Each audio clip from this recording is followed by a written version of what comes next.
একজন বয়ফ্রেন্ড একজন গার্লফ্রেন্ডকে কেন ভালোবাসে? আল্লাহ কি বলেছেন?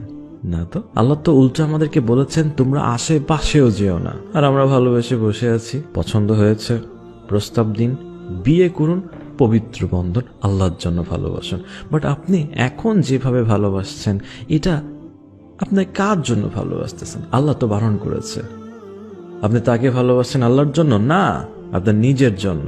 আপনি আল্লাহকেও ভালোবাসেন, তাকেও ভালোবাসেন। তাহলে এই যে কম্পেয়ার হয়ে গেলেন আল্লাহর সাথে, কোনো কিছু যদি কম্পেয়ার হয় তাহলে সেটা কি? শিরক। আপনি শিরক করছেন।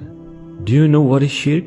গার্লফ্রেন্ডের পূজা করা, গার্লফ্রেন্ডের জন্য নিজের রবের আদেশ অনুচ্ছেদ নিষেধকে ভুলে যাওয়া, গার্লফ্রেন্ডের জন্য নিজের অস্তিত্বকে ভুলে যাওয়া, সেম অ্যাজ বয়ফ্রেন্ড। এটাই শিরক। স্রষ্টা আপনার কাছে কিছুই না, আপনি সৃষ্টির ভালোবাসায় মগ্ন, এটাই শিরক। এমন ভাবে এই বিষয়টা আপনাদেরকে অ্যাট্রাক্ট করে ফেলেছে যে এখান থেকে আপনারা অন্য কোনো দিকে তাকাতেই পারছেন না। এখান থেকে বের হতে হবে, আউট অফ দ্য বক্স চিন্তা করতে হবে। এভরিথিং, সবকিছু কোরআন সুন্নাহ অনুযায়ী করেন, তাহলে দেখবেন পরিতৃপ্তি আসবে আপনার অন্তরে, তাহলেই দেখবেন আপনার সম্পর্কে মাধুর্য আসবে, এত এত ঝগড়া হবে না।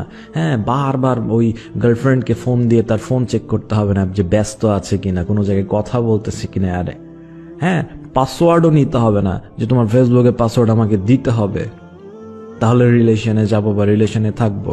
এরকম কোনো সিকিউরিটি প্রবলেম নেই বিবাহ বন্ধনে। ও ইউ মুসলিম, আপনাদের কি একটু ভয় হয় না? আল্লাহর সাথে আপনারা শিরক করছেন, আল্লাহর বিধিবিধানগুলোকে আপনি তুচ্ছ করে দিচ্ছেন এবং নিজের নফসকে আপনি রাজা বানিয়ে দিচ্ছেন, তার কথাই আপনি চলছেন। কত শত প্ল্যান করে রেখেছেন এই ভ্যালেন্টাইনকে ঘিরে, অনেক অনেক। হে যুবক, হে যুবতী, আল্লাহকে ভয় করুন এবং আল্লাহর জন্য হারাম নাজায়েজ যেগুলো কাজে আল্লাহর আদেশ নেই, যেই ভালোবাসায় আল্লাহর আদেশ নেই, বরং নিষেধ আছে, সেখান থেকে আপনি দূরে সরে আসুন। এসব অশ্লীলতা মন্দ কাজগুলোকে পরিহার করুন। এটা আমার কথা না, এটা যে অশ্লীল এবং মন্দ কাজ, এটা আমার কথা না। আল্লাহ সুবহানাহু ওয়া তাআলা বলেন, ওয়ালা তাকরাবুজ জিনা ইন্নাহু কানা ফাহিশাতান ওয়া সাআ সাবিলা। এটা আল্লাহ বলেছেন যে ডোন্ট গো নিয়ার, জেনা ব্যভিচারের আশেপাশেও যেও না। হ্যাঁ, এলাবোরেটলি বিবাহ বহির্ভূত সম্পর্কের আশেপাশেও যেও না। নিশ্চয় এটা অশ্লীল ও মন্দ কাজ। আপনারা আপনাদের গুনাহ করতে করতে আপনারা নিজের লজ্জাকে ভুলে গেছেন, নির্লজ্জ হয়ে গেছেন। একটু লজ্জা করুন, একটু শরম করুন, একটু ভয় করুন, আল্লাহর দিকে ফিরে আসুন, অশ্লীলতাকে না বলুন, আল্লাহর দিকে ফিরে আসুন। আল্লাহর জন্য যদি কোনো কিছুকে ত্যাগ করেন, আল্লাহ এর থেকে আপনাকে উত্তম কিছু দিবে। এটাকে বিশ্বাস করুন, এটাকে অন্তরে গেঁথে নিন। আল্লাহ হচ্ছেন আল ওয়াসিউন, প্রাচুর্যময়। আপনার কি দরকার? সবকিছু আপনি পাবেন, সবকিছু। হে আমার ভাই, হে আমার বোন, আজই ডিসিশন নিন।